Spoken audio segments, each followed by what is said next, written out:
India TV YouTube channel को subscribe करें और बेल आइकन दबाएं। से दोहरा लेती हूं क्योंकि आप सॉल्यूशंस के ऊपर बात करें, हम सॉल्यूशंस के ऊपर चर्चा करेंगे।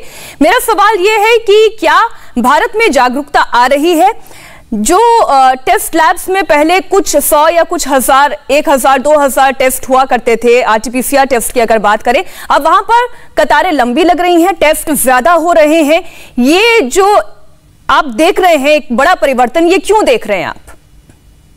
क्योंकि हम लोग ऐसे लोगों की टेस्ट कर रहे हैं जिनकी टेस्ट करने की कोई जरूरत नहीं है। ये जो टेस्टिंग, ट्रेसिंग, आइसोलेशन पागलपंती है। पागलपन की परिभाषा ये है कि आप वही खराब उपाय 2 बार दोहराए और अलग नतीजे की अपेक्षा करें। ये जर्मनी में कितने पैसे है, कितने मास्क है, कितना आइसोलेशन है, कितना ट्रेसिंग है, फिर भी वहां तीसरी लहर आई। और दूसरी बात यह है कि इंडियन लोग तो अच्छी तरह से मास्क पहनते नहीं है, बराबर है। तो अगर ये मास्क पहनते नहीं है तो फिर दिसंबर में कोरोना क्यों चला गया था? कोरोना चला गया था ना ऑलमोस्ट, अभी वापस आया है। मैं ये नहीं कह रहा हूं कि मास्क नहीं पहनो, लेकिन ये कह रहा हूं कि लोग मास्क नहीं पहन रहे, ये ओनली रीजन नहीं है। दूसरी रीजन ढूंढो। लोगों पे चिल्लाना ठीक है, लोग मास्क नहीं पहन रहे, लेकिन लोग मास्क दिसंबर में नहीं पहन रहे थे, फिर भी कोरोना ऑलमोस्ट चला गया था। गलती हम लोग ये कर रहे हैं कि ज्यादा लोगों का टेस्टिंग कर रहे हैं, एसिम्प्टोमेटिक लोगों का टेस्टिंग कर रहे हैं। हॉटस्पॉट पे अगर लॉकडाउन लगा है तो एसिम्प्टोमेटिक लोगों का टेस्टिंग जरूरी नहीं है। लेकिन डॉक्टर, कई डॉक्टर्स का यह भी मानना है कि एसिम्प्टोमेटिक केसेस कैरियर बन सकते हैं। ऐसे में अगर उनके बारे में टेस्ट करके ये पता चल जाए कि वो कोरोना वायरस से पीड़ित हैं या नहीं, तो उन्हें आइसोलेट किया जा सकता है। इस पर आपकी क्या राय है? इसके लिए तो लॉकडाउन है ना, बंबई में लॉकडाउन लगा है ना। अगर किसी पेशेंट को एसिम्प्टोमेटिक संक्रमण है, अगर वो बाहर ही नहीं जा रहा है तो क्या फायदा, वो दूसरों को कैसा देगा? प्रॉब्लम क्या है? देखो, अगर किसी आदमी का टेस्ट पॉजिटिव आया, ओके, और उसके पास थोड़े पैसे है, तो वो डर जाएगा कि मुझे शायद ऑक्सीजन की कमी पड़ जाएगी। वो न्यूज पे देख रहा है बेड नहीं मिल रहा है, ऑक्सीजन नहीं मिल रहा है, वो अस्पताल में जाके भर्ती होगा। वो भर्ती होगा, उसको जरूरी नहीं है, लेकिन वो डर के मारे भर्ती होगा। उसके पास पैसे है तो बेड कम हो जाएंगे, व्हाट्सएप पे स्टोरी आएंगे, बेड और कम हो जाएंगे और लोग जाएंगे, ऐसा पॉजिटिव साइकिल चलता रहेगा। एसिम्प्टोमेटिक लोगों को हॉटस्पॉट में अगर लॉकडाउन लगाया है तो लॉकडाउन से तो एसिम्प्टोमेटिक लोग एक दूसरे को नहीं दे सकते ना। तो अगर एसिम्प्टोमेटिक लोगों का कतार बंद किया हम लोग, तो जो लोगों को सिम्टम है, एसिम्प्टोमेटिक लोग भी एक दूसरे को कोरोना दे सकते हैं। आपकी बात से डॉक्टर गोडसे मैं ये समझ पा रही हूं कि आप लॉकडाउन के पक्षधर हैं, जिससे कि एसिम्प्टोमेटिक कैरियर ना बने और कोरोना की चेन टूटे, ये आप कहना चाह रहे हैं। मैं आगे इस पर आपसे और चर्चा करूंगी। न्यूयॉर्क से हमारे साथ डॉक्टर धीरज कौल हैं।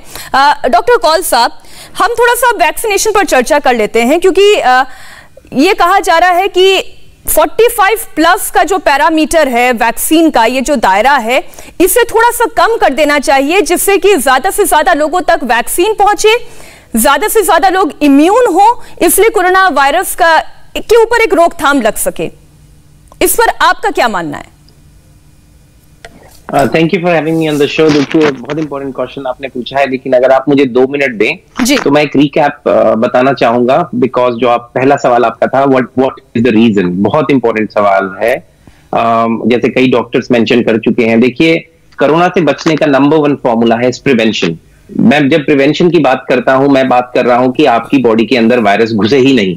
उसका एकमात्र तरीका है social distancing, Covid appropriate behaviour, hand washing and double masking. Double masking इसलिए क्योंकि अब रेयर स्ट्रेन्स भारत में बहुत तेजी से बढ़ चुके हैं, जो अमेरिका में भी हम 50% देख रहे हैं। दिसंबर में अमेरिका के अंदर तकरीबन 5.7% प्रेवलेंस की यूके स्ट्रेन की, आज 46% के करीब है विद इन 3 मंथ्स। और ये ऐसा स्ट्रेन है जो बहुत तेजी से फैलता है। और तीसरी बात, हम पिछले साल अप्रैल मई के अंदर आर्टिकल्स आ चुके हैं साउथ कोरिया से कि एयरबॉर्न हो सकता है, जिसे हम एरोजोलाइज्ड बोलते हैं। मैक्रो ड्रॉपलेट्स 2 मीटर तक फैलती हैं। एरोजोलाइज्ड छोटे छोटे वायरस के पार्टिकल हवा में 3 घंटे तक तैर सकते हैं, इसीलिए इन्फेक्टिविटी होती है। इसीलिए आपको डबल मास्क और आइडियली N95 लगाना उसको प्रोटेक्ट करता है। दूसरा इशू जो आ रहा है भारत के अंदर, वैक्सीनेशन की रेट। अब वैक्सीनेशन आपको इन्फेक्शन से पूरी तरह से प्रोटेक्ट करे, इसका हमारे पास डाटा नहीं है। वैक्सीनेशन क्या आपको एसिम्प्टोमेटिक कैरियर से प्रोटेक्ट करता है, ये भी हमें नहीं पता। हमें ये पता है कि वैक्सीनेशन आपको मोर्टेलिटी, आपकी डेथ बचाएगा और आपको सीवियर कोविड से बचाएगा। पॉइंट नंबर 2, भारत के अंदर वैक्सीनेशन रेट रेयर म्यूटेंट तीसरी इश्यू टेस्टिंग। मैं डॉक्टर गोडसे को रिस्पेक्टफुली इनकी बात से एग्री नहीं करता। टेस्टिंग एक इंस्ट्रूमेंटल थिंग है टू फाइट अगेंस्ट कोविड। और भारत के अंदर एक और इश्यू आ रहा है कि जो आरटीपीसीआर है, जो एक मेन टेस्टिंग का सोर्स है, उसकी सेंसिटिविटी गिर चुकी है, 80, 75, 65% के करीब दिख रही है, जो कि हम नेजल स्वैब में जब कलेक्ट करते हैं तो कहीं ना कहीं या कलेक्टिंग टेक्निक्स के प्रॉब्लम्स हैं, उनको इरेज कर सकते हैं। और जो चौथी सबसे बड़े इश्यूज आप देख रही हैं वो ये है कि क्लस्टर्स के अंदर ये फैल रहा है। अगर एक परिवार में एक आदमी को हो गया, जो पहले वुहान वायरस में हमने नहीं देखा, नया स्ट्रेन पूरे परिवार को ग्रसित कर रहा है। और इसके अंदर यंग लोग बहुत बीमार हो रहे हैं मिनेसोटा, और यहां की भी जो हम स्टडीज देख रहे हैं, बिल्कुल डॉक्टर कॉल, इसमें जो आपने कहा कि टेस्टिंग होनी चाहिए, क्योंकि जितनी ज्यादा टेस्टिंग होगी उतनी ज्यादा आप ट्रेस कर पाएंगे और ट्रीटमेंट कर पाएंगे। सर एक छोटा सा ब्रेक लेना मेरी मजबूरी है, और आप एक ब्रेक के बाद अपने जवाब के साथ कंटिन्यू करिएगा। रिपोर्ट आने में अभी भी 2 से 3 दिन का वक्त लग रहा है। ऐसे में जब ये वायरस पूरे परिवार को इन्फेक्ट कर रहा है तो हमारा अपना एक स्टैंडर्ड ऑपरेटिंग प्रोटोकॉल, एसओपी जिसे हम कहते हैं, वो क्या होना चाहिए, इस पर हम चर्चा करेंगे एक छोटी सी ब्रेक के बाद।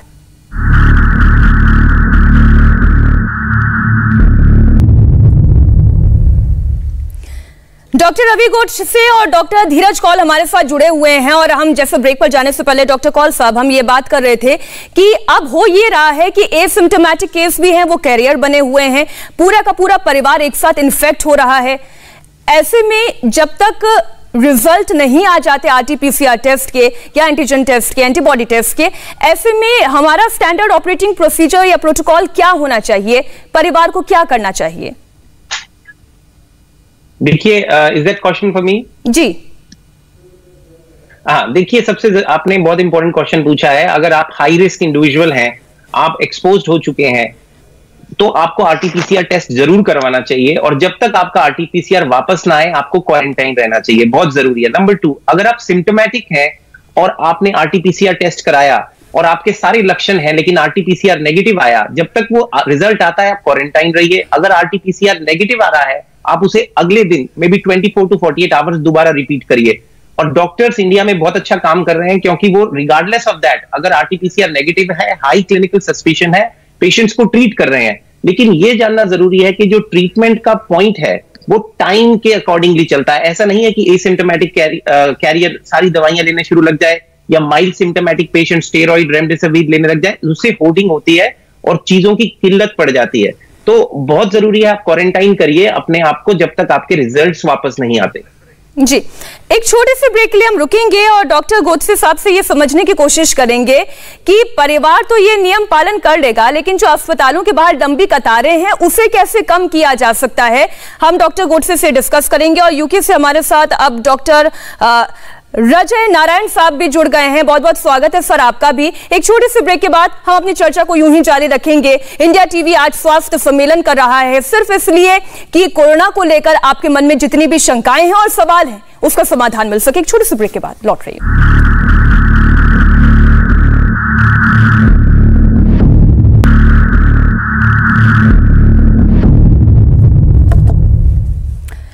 कोरोना की दूसरी लहर इस वक्त बहुत ही खतरनाक तरीके से पूरे देश में फैल रही है, और इसका अंदाजा सिर्फ इस बात से लगाया जा सकता है कि ये बच्चों में भी तेजी से फैल रहा है। एक आंकड़े के मुताबिक पूरे देश में पिछले करीब 2 महीने में 80,000 से ज्यादा बच्चे संक्रमित हैं। दिल्ली में 8 महीने से 12 साल तक के बच्चों में इसका इन्फेक्शन दिखाई दे रहा है। हरियाणा में 2020 में जहां 1% बच्चों में कोरोना था, 2021 में 8% बच्चे कोरोना की चपेट में हैं। साथ ही सूरत में पिछले 30 दिनों में 286 बच्चों को कोरोना हुआ। ये एक आंकड़ा है जो हम आपके सामने रख रहे हैं। हमारा सवाल भी इसी को लेकर है कि इस बार बच्चे बहुत तेजी से संक्रमित पाए जा रहे हैं। डॉक्टर गोडसे, मैं आपसे शुरुआत कर रही हूं। अब हम चर्चा करने वाले हैं केवल बच्चों की। बच्चों में इतना तेजी से इन्फेक्शन जो फैल रहा है, ये क्यों फैल रहा है? आई थिंक B117 जो यूनाइटेड किंगडम का म्यूटेशन है, that is almost 60% more infectious, उसके वजह से फैल रहा है। पहले नहीं फैल रहा था लेकिन अभी फैल रहा है। फिर भी ये है कि बच्चे सीरियसली सिक नहीं हो रहे अब तक, तो बच्चों का इम्यूनिटी अच्छा होता है, बच्चे प्रोटेक्ट हो रहे हैं। और हम जब इन आंकड़ों से डर रहे हैं, एक बात ध्यान में रखनी चाहिए कि इंडिया का जो मॉर्टेलिटी रेट है वो सारे जहां से अच्छा है। तो अगर 2 लाख केसेस आ भी जाते हैं तो ये भी सोच लेंगे कि वैक्सीनेशन थोड़ा कम हो रहा है, ठीक है, लेकिन कुछ भी जान लगाकर हमने ये 2 लाख लोगों को बचा दिया तो हम हर्ड इम्यूनिटी के तरफ ये 2 लाख नन्हे कदम उठा चुके हैं। तो हर बुरी खबर के पीछे कोई सकारात्मक रवैया भी सोचना चाहिए। लेकिन ये बच्चों का इन्फेक्शन B117 की वजह से हो रहा है। अभी दुनिया के कुछ लोग बोल रहे हैं कि ये ज्यादा डेंजरस भी है, मेरे ख्याल से वो लोग गलत है। ज्यादा मॉर्टेलिटी रेट क्यों है, इस संख्या शास्त्र के मुताबिक है।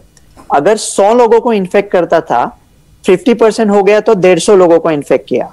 अगर वो 10,000 लोगों में से 1 लोगों को मारता था, अभी 1,15,000 केसेस आएंगे तो 1.5 लोगों को मारेगा। इसके वजह से इंडिविजुअल पेशेंट का मॉर्टेलिटी नहीं बढ़ेगा, बिकॉज समाज में इतने केसेस बढ़े हैं, समाज का पूरा आंकड़ा लेके उसका नंबर थोड़ा बढ़ सकता है। लेकिन फिर भी vaccination is the only way to go, because vaccination सिर्फ पेपर पे नहीं चलती, रियल लाइफ में भी चलती है। मॉडर्ना वैक्सीन का स्टडी अब 6 मंथ टू 12 ईयर ओल्ड में चालू है, और फाइजर का एज 12 to 15 में जो डेटा आया था उसमें 100% इफेक्टिव था, 100% प्रभावी। तो जल्दी ही बच्चों को भी बचा सकते हैं फाइजर का वैक्सीन को। और क्विकली कहूंगा, डॉक्टर कॉल और हम लोग सब भारतीय मूल के लोग हैं, और डॉक्टर नारायण, और हम लोग फाइजर मॉडर्ना ले चुके हैं। तो फाइजर मॉडर्ना का इंडिया में ब्रिजिंग स्टडीज करने का कोई जरूरी नहीं है। हम जैसे लोगों का सबसेट में देख सकते हैं, इंडिया में फाइजर मॉडर्ना ला सकते हैं। अभी इंडिया कह रहा है कि कोल्ड स्टोरेज नहीं। डॉक्टर गोड से हम एक बार फिर से इस पर चर्चा करेंगे, लेकिन हम वापस लौटते हैं क्योंकि बच्चों में ये बहुत तेजी से फैल रहा है। ऐसे में डॉक्टर अजय नारायण, एक तो ये बच्चों में क्यों इतना तेजी से फैल रहा है, और क्या ये उतना ही भीषण तरीके से संक्रामक है, या इसके जो कॉन्सिक्वेंसेस हैं वो उतने ही ज्यादा खतरनाक है जितने कि युवाओं में और बुजुर्गों में हम देख रहे थे? तो जैसा आपकी जानकारी होगी कि यूके में अब जो वायरस है वो काफी कम गया है। हमारे यहाँ करीब 1000-2000 पॉजिटिव केसेस होते हैं और 20 से 25 डेथ हो रहे हैं। उसके बावजूद भी हमारे यहाँ करीब पूरा लॉकडाउन में अभी भी यूके है। बहुत लिमिटेड लोग को मिलने की अनुमति है सरकार की तरफ से। जहां तक बच्चों में सवाल है, हमारे यहाँ बच्चों में केसेस नहीं के बराबर है। मैं ये चीज बताना चाहूंगा कि बच्चों में केसेस नहीं के बराबर है। तो इंडिया में अगर बच्चों में केसेस हो रहे हैं तो शायद ये डबल म्यूटेशन के चलते हो रहे हैं, चाहे ये नए वेरिएंट के चलते हो रहे हैं। तो हमको अपने जीनोमिक्स पे और काम करने की जरूरत है। आप ये भी समझें कि काफी लोगों को इंडिया में, मेरी जानकारी में, मेरे दोस्त, मेरे काफी डॉक्टर्स जो हैं वहां पे इंडिया में री इन्फेक्ट हो रहे हैं वैक्सीन लेने के बाद जी। सो सेम वैक्सीन एस्ट्राजेनेका हम लोग ने यहाँ भी लिया, लेकिन हमारे यहाँ शायद ही कोई ऐसा केस है जहां री इन्फेक्शन हुआ हो वैक्सीन लेने के बाद। तो वैक्सीन लेने के बाद अगर री इन्फेक्शन हो रहा है इंडिया में, तो ये समझने की जरूरत है शायद ये कोई नया म्यूटेशन है, नया वेरिएंट है जो कि ये फैला रहा है। क्योंकि वैक्सीन हमारे यहाँ ऑलमोस्ट 99% सक्सेस है। हमारे यहाँ एक भी ऐसा केस रिपोर्ट अभी तक नहीं हुआ ऑफिशियली जहां पर कि लोगों को री इन्फेक्शन हो रहा है। तो ये बात भी जरूरी है समझने की कि हम लोग को अपने जीनोमिक्स को और शायद स्ट्रॉन्ग करने की जरूरत है, और देखने की जरूरत है, वेरिएंट को और समझने की जरूरत है। डॉक्टर कॉल, बच्चों के अंदर अर्ली सिम्टम्स क्या दिखाई देते हैं जिससे कि उनके घर वाले ये समझ सके कि शायद ये कोरोना के लक्षण हो सकते हैं? देखिए, बच्चों के अंदर सिम्टम्स प्रीटी मच सिमिलर होते हैं, लेकिन कई और सिम्टम्स हम ज्यादा देखते हैं, जैसे रैश आना, आपके हाथ पैर थोड़े फूल जाना, स्वेलिंग जिसको हम बोलते हैं, साथ में आपको डायरिया के, एब्डोमिनल पेन के, कभी कभी हमें एक स्ट्रॉबेरी टंग कावासाकी जैसी भी दिखाई देती है। और उसका एक सिंड्रोम है जिसे MISC हम नेम करते हैं। तो कहीं ना कहीं ये देखना जरूरी है कि इस पे एजुकेशन देना चाहिए, मुझे लगता है न्यूज चैनल्स को, नेशनल मीडिया को। एक तो कैसे मास्क डालें, और ये रेयर सिम्टम्स बच्चों के अंदर आइडेंटिफाई करें और अपने डॉक्टर की अटेंशन ले। ये मैं इस बात से बिल्कुल एग्री करता हूं डॉक्टर साहब जो लंदन से बता रहे थे कि भारत के अंदर एस्ट्राजेनेका का जिसको हम वैक्सीन एस्केप बोलते हैं, क्योंकि मैं रिसर्च में भी हूं, तो वैक्सीन एस्केप की जो रेट है भारत के अंदर वो देखने में ऑलरेडी आ रही है। ये this is the need of the hour कि भारत सरकार एक प्रॉपर रिसर्च सेंटर बनाए जो कि कोविड एसोसिएटेड हो, और जिसके अंदर हम रैंडम सीक्वेंसिंग का डाटा फीड करें कि अलग अलग शहरों में कौन कौन से रेयर वेरिएंट्स हैं और कौन कौन सी वैक्सीन्स को कौन कौन सा वेरिएंट एस्केप कर रहा है। और वैक्सीन का आपको ये जान के खुशी भी होगी कि हर company, Pfizer, Moderna, Johnson and Johnson, हर कंपनी बूस्टर शॉट बना रही है जो इस साल के अंत तक हमें लगने की संभावना अमेरिका में और इवन यूरोपियन कंट्रीज कई जगह देखने में आएगा। तो मुझे लगता है भारत को भी उसी दायरे से अभी से काम शुरू करना चाहिए ताकि कोई और डिले ना हो, क्योंकि वैक्सीन सेव्स लाइव्स, आप भी जानते हैं, सब जानते हैं। अनफॉर्चुनेटली भारत में अभी तक 1.2% आबादी ही फुली वैक्सीनेटेड है और अमेरिका में हम देख रहे हैं 30% के करीब, और यूके ने तो हमारे से भी अच्छा काम किया है इसके लिए। और आपके सामने लाइव एग्जांपल्स है मोर्टेलिटी, तो आपकी मोर्टेलिटी भी बचती है और हॉस्पिटलाइजेशन भी रेट बचता है। और ये मेरी सजेशन रहेगी, ये रिसर्च सेंटर तुरंत काल से अगर है तो इसको एक्सपेंड करना चाहिए। जी डॉक्टर गोडसे साहब, ऐसे में बच्चों को तो क्योंकि एसओपी पालन करवाना बहुत मुश्किल है, हम इस पर चर्चा करेंगे, लेकिन अगर लक्षण कोरोना के दिखाई दे रहे हैं बच्चों में लेकिन रिपोर्ट नेगेटिव है, जैसे मैं आपको एक एग्जांपल दूं, एक परिवार को मैं जानती हूं, उनमें सभी लोगों को कोई लक्षण नहीं था। एक छोटे बच्चे का जब टेस्ट करवाया गया तब ये पता चला कि उसे कोरोना है लेकिन वो एसिम्प्टोमेटिक है। फिर पूरे परिवार का टेस्ट कराया गया तो ये पता चला कि पूरा का पूरा परिवार कोरोना पॉजिटिव है। ऐसी परिस्थिति में क्या करें कि लक्षण कोरोना के लेकिन रिपोर्ट नेगेटिव? तो ऐसा अज्यूम कर लो ना कि आपको कोरोना है। टेस्ट करने की दो वजह है, एक तो समाज के बचाने के लिए, वो तो लॉकडाउन है, और खुद को बचाने के लिए। मैं फिर से आपसे पूछ रही हूँ, क्या एजम्पशन करना ये एक सही प्रैक्टिस हो सकती है? हाँ, अगर टेस्ट के रिपोर्ट नहीं आ रहे हैं तो अज्यूम नहीं करेंगे, तो ऐसा अज्यूम करे ना, खराब अज्यूम करे, कोरोना है, खुद को बचाए, लिफ्ट ना यूज करे, पेशेंट को पंखे के नीचे ना बैठाए, घर पे भी मास्क डाले, दूरी डाले, एक से 90 डिग्री काटकोन में मतलब राइट एंगल। और एक क्विकली कहूंगा, इंडिया में वैक्सीन नहीं चल रहा है ऐसा नहीं हो रहा है। 2 डोज एस्ट्राजेनेका के 4 हफ्ते बाद लिए तो एफिकेसी है 55.1%, लेकिन सीरियस डिसीज से प्रोटेक्शन है 100%। इंडिया ने 4 हफ्ते में डॉक्टर को डोज दिया है। डॉक्टर लोग सब गलत पोस्ट डाल रहे हैं व्हाट्सएप पे, वो पोस्ट डाल रहे थे कि मैंने दोनों डोज लिए लेकिन फिर भी मुझे कोरोना हुआ। ये गलत है। ये पोस्ट क्या डालना चाहिए, मुझे कोरोना हुआ था लेकिन मैंने वैक्सीन के डोज लिए थे इसलिए मैं बच गया। अगर आपका प्रोटेक्शन 55% है तो इसका मतलब 45% चांस है कि आपको कोरोना हो जाएगा।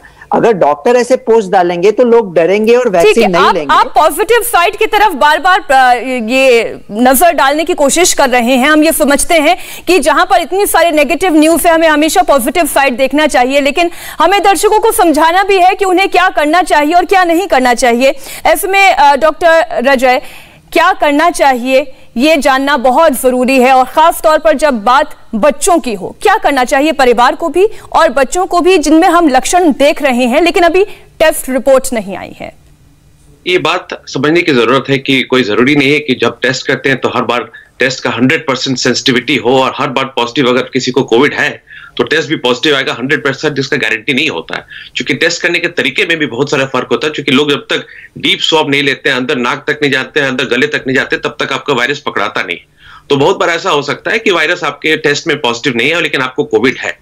तो जहां तक कोविड के सिम्टम्स के बारे में डॉक्टर साहब ने बताया कि अगर फीवर है, खांसी है, पेट खराब हो रहा है और अगर ऐसा सिम्टम लग रहा है कि कोविड का चांस है तो प्रोटेक्शन लेना चाहिए, जो कि नॉर्मल एडवाइस है कि घर में रहें, पैरासीटामोल लें, अपने फीवर को, सैचुरेशन को मॉनिटर करें। ऑब्वियसली अगर खांसी बढ़ती है, खांसी लगातार आ रही है, पेट खराब लगातार रह रहा है तो ऑब्वियसली तुरंत डॉक्टर से हेल्प ले, सीख करें हेल्प। क्योंकि कोविड टेस्ट एक बार नेगेटिव आने का ये मतलब नहीं कि आपको कोविड नहीं है। कोविड टेस्ट हमारे यहाँ बहुत बार ऐसा केसेस हुए हैं कि पहली बार, दूसरी बार, तीसरी बार जाके लोगों का टेस्ट पॉजिटिव आया है। डॉक्टर रजय, ये थोड़ा सा आप समझाइए, क्योंकि दर्शकों में भी ये कंफ्यूजन है, हमें भी ये कंफ्यूजन है कि आरटीपीसीआर टेस्ट एक बार नेगेटिव आया, अगली बार फिर कराया तो वो पॉजिटिव आ गया।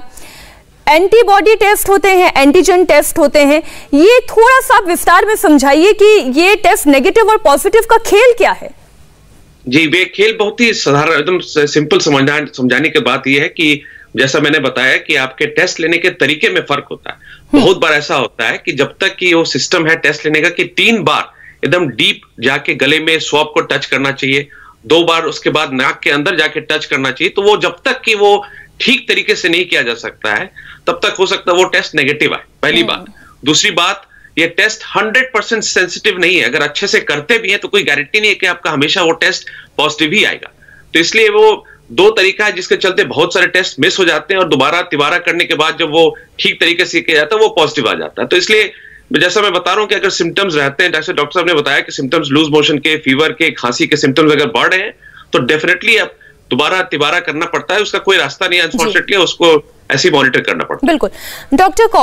डॉक्टर कॉल अब सवाल यह है कि सिम्टम्स आ गए हैं और सिम्टम्स थोड़े से गंभीर भी हैं, ऐसे में सही वक्त क्या है जब हॉस्पिटलाइज हो जाना चाहिए और कब तक बचना चाहिए हॉस्पिटलाइज होने से, क्योंकि आप देख रहे हैं कि मेडिकल इंफ्रास्ट्रक्चर पर बहुत ज्यादा दबाव है।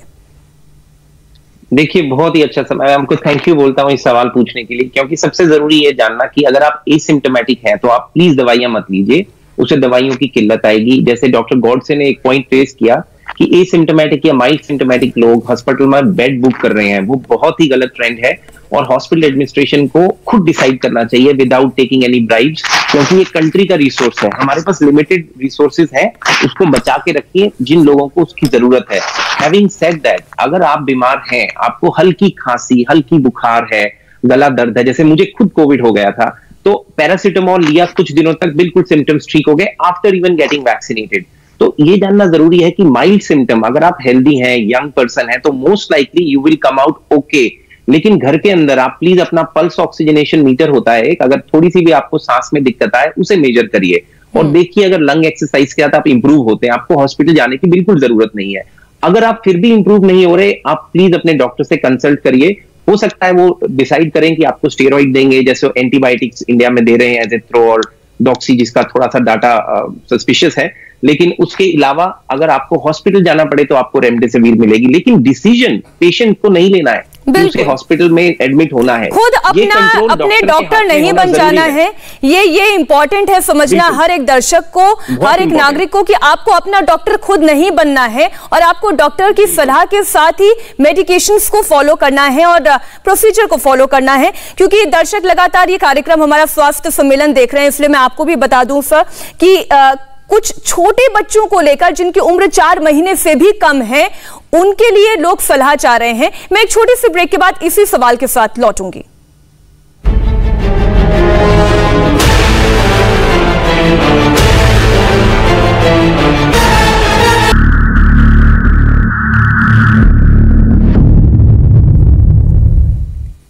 ब्रेक के बाद एक बार फिर आपका स्वागत है। डॉक्टर अजय, जैसा कि ब्रेक पर जाने से पहले मैंने आपसे कहा था कि दिल्ली के एक दर्शक हैं, वो ये सवाल पूछ रहे हैं कि उनके 4 महीने के बच्चे को कोरोना संक्रमण हो गया है और आप ये परिस्थिति देखिए, जब कुछ महीने पहले डॉक्टर्स ये कह रहे थे कि बच्चों में तो ये कोरोना हो ही नहीं सकता, उनकी इम्यूनिटी बहुत बेहतर होती है, जब अब हम आज की तारीख में खबर ये भी सुन रहे हैं कि एक 18 दिन के बच्चे की कोरोना की वजह से मृत्यु भी हो गई। तो ये समझना बहुत जरूरी है कि 4 महीने की कम उम्र के बच्चे को अगर कोरोना संक्रमण हो गया है तो फिर क्या किया जाना चाहिए?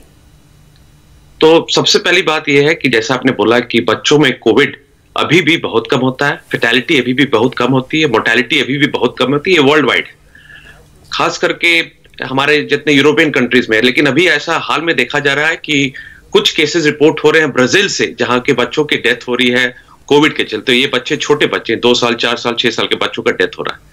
लेकिन जहां तक भारत का सवाल है, जहां तक मैं अपना एक्सपीरियंस बता सकता हूं इंग्लैंड से, यहाँ बच्चों में कोविड नहीं के बराबर है।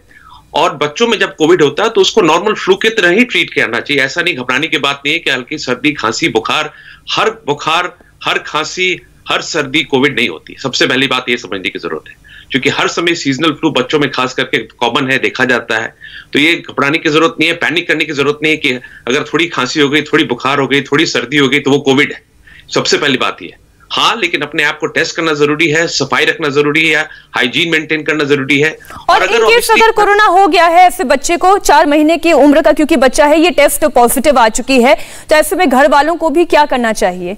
4 महीने का उम्र तो बहुत ही छोटी होती है। सबसे जरूरी है कि हाइजीन मेंटेन करने की जरूरत है। सबसे जरूरी है कि बाहर के लोगों का आना जाना बंद करना चाहिए, साफ सफाई रखना चाहिए, बच्चे को और जितने हो सके अच्छे से बचा के रखना चाहिए। पहली बात है, क्योंकि उनको सेकेंडरी इन्फेक्शन हो सकता है। अगर वो कोविड नहीं था, अगर कोविड है या नहीं भी है, लेकिन बच्चों को सेकेंडरी इन्फेक्शन जल्दी होता है, तो इसलिए जरूरी है और सफाई ज्यादा मेंटेन करें। लेकिन सबसे जरूरी बात आप जब बता रहे हैं कि अगर कोविड हो गया है तो हाँ, उसकी जरूरत है कि वो एक बार पीडियाट्रिशियन से, जो उनके न्यूरोलॉजिस्ट है या पीडियाट्रिशियन जो बच्चे के डॉक्टर है, उनसे जाकर जरूर सलाह मशवरा करें। क्योंकि अभी भी जो इलाज है वो बच्चों में और बड़ों में इलाज सेम ही है। कि पैरासिटामोल वो फ्लू का ही एक तरीके से इलाज है। इसलिए हम बार बार दर्शकों से अपील करेंगे कि आप खुद अपने डॉक्टर ना बने, ये बहुत गंभीर बीमारी है। आप अपने डॉक्टर से बात करें और उनकी सलाह मशवरा पर ही आप ये सारी दवाइयां ले और अपनी इम्यूनिटी को बढ़ाने के लिए भी लगातार प्रयास करते रहें। डॉक्टर कौल साहब, डॉक्टर रजय साहब, बहुत बहुत शुक्रिया हमारे साथ जुड़ने के लिए और हमारे कॉन्सेप्ट्स को और क्लियर करने के लिए, जानकारियों को और बढ़ाने के लिए। इंडिया टीवी पर स्वास्थ्य सम्मेलन लगातार जारी है। एक छोटी सी ब्रेक के लिए हम यहां पर रुक रहे हैं और ब्रेक के बाद हमारे साथ जाने माने डॉक्टर्स का एक बड़ा पैनल जुड़ेगा। उनसे हम ये जानेंगे, समझेंगे कि आरटी-पीसीआर टेस्ट को चकमा देने वाले कोरोना के नए स्ट्रेन का सच क्या है। क्या अब सिटी स्कैन से ही ये बहरूपिया कोरोना पकड़ में आएगा? एक छोटे से ब्रेक के बाद आप कहीं मत जाइएगा। बड़े डॉक्टर्स का पैनल इंडिया टीवी के स्वास्थ्य सम्मेलन में।